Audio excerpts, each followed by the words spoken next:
Hi guys, here we are with our October flower kits, and it's going to be the quickest video ever because my phone battery is about to run out. So you'll see you've got your seeds this month. You've got Ammi, Visnaga, you've got Scabiosa, you've got Malope, you've got Cerinthe, and you've got Orlaya. Now all of them except for Ammi, Visnaga you're going to sow in the same way. Okay, so if we start with the Orlaya here. Now the Orlaya and the Cerinthe, you only get a few seeds of these because they're very expensive seeds. So look after them well and nurture them well, right? Maybe just start a few and then keep some in reserve in case those don't work out for you for any reason. So what I'm going to do is place them on the surface of the soil for now. The Cerinthe, I'm just going to do a handful of each just to show you. So I'm literally just popping them onto the surface of the soil. You want to make sure they've got good contact with the soil. I am going to do 8 of each of these, but for the sake of speed. So my Malope are the next ones.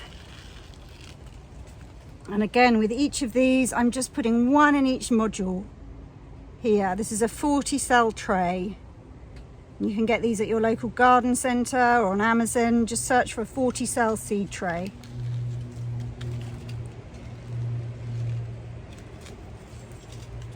And the Scabiosa, these are the most amazing looking seeds, Scabiosa. I love them.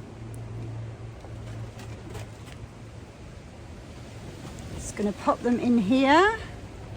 Gosh, it's proper windy and stormy October weather outside today. Woo! So what we are going to do with these is we are going to put these on my kitchen windowsill.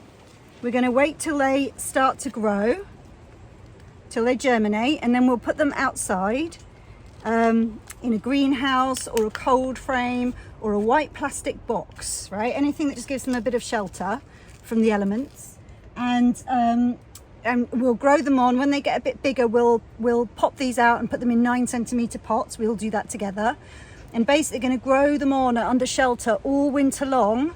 These are hardies, they can handle the frost. You might need to throw a bit of fleece over them just to make sure that they don't frost up. And you can get plastic lids as well, which also give a layer of protection, which you might want to make sure you take off in the day so they don't get all loads of condensation in there and too much damp.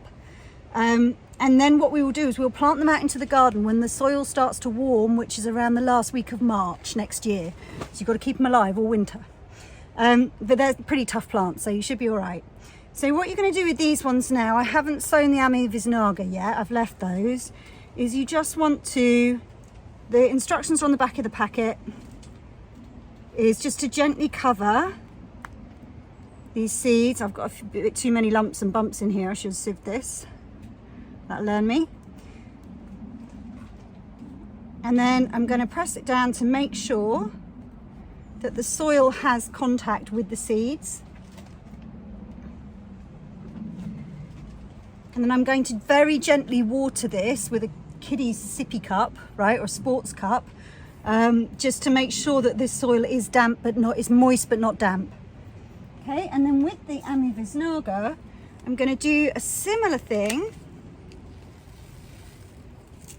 And these seeds are teeny tiny, which is why often what you find with really tiny seeds is they just need to be surface sowed. So I am sowing 1 or maybe 2 accidentally per module here.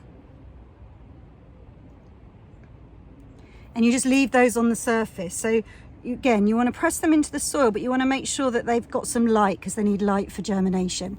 And then we're going to treat them exactly the same. So a little bit of water, be really careful you don't wash these tiny seeds to one side, which is why I use a sports cup, because I can be really high maintenance about it all. And then, so I'm going to pop these in a tray. I'm going to put them on my windowsill in the kitchen. I'm going to put a lid over them. I don't have one here to show you, but I'm going to put a lid over them until I see the first 1 or 2 start to germinate.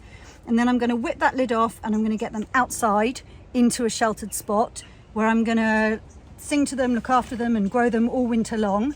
They'll be putting on roots underneath the soil and they will spring into action early next spring. Okay, short and sweet.